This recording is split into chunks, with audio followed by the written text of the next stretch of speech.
Hi, I'm Mary, a librarian turned book reviewer with a focus on stories written for kids, tweens, and teens.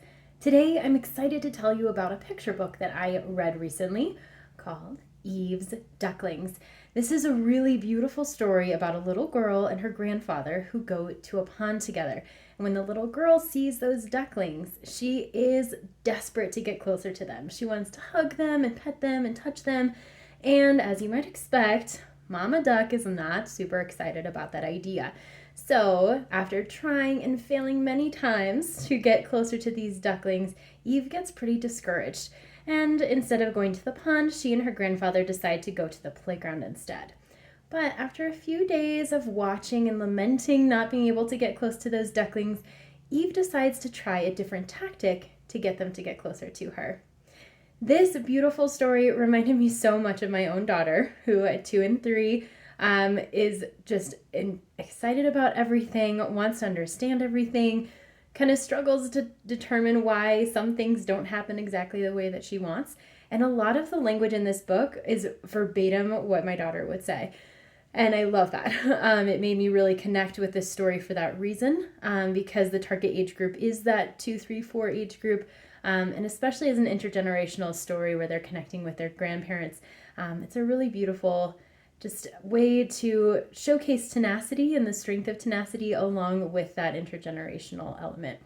As you can see, the cover is really sturdy, so it's hardcover, and it's got kind of like a matte finish. It's really, it feels very high quality as well, and really good for both a lap read and a read aloud if you ended up wanting to do that.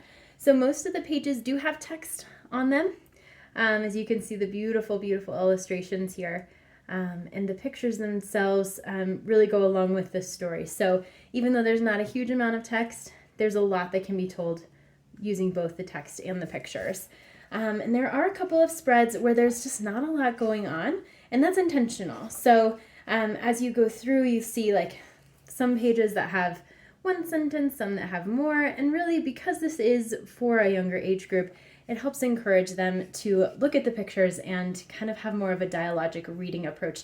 So, asking questions about what they see, comparing it to what their life might be like, especially when you look in the background and, it's a chilly day, probably in the spring, right? Because there's little ducklings and they're wearing jackets, but there's also palm trees in the background. And, not everybody who lives next to a lake has palm trees in the background. So having conversations about that and about the placement makes this a really engaging story.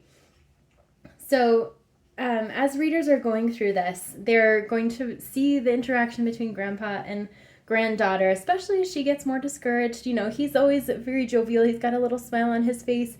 And you see that they come back over and over again. So that they've got a deep relationship with one another.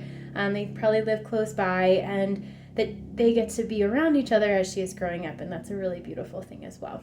So if you are looking for a story like this one, I really hope that you check it out and make sure you look for it at your favorite bookstore.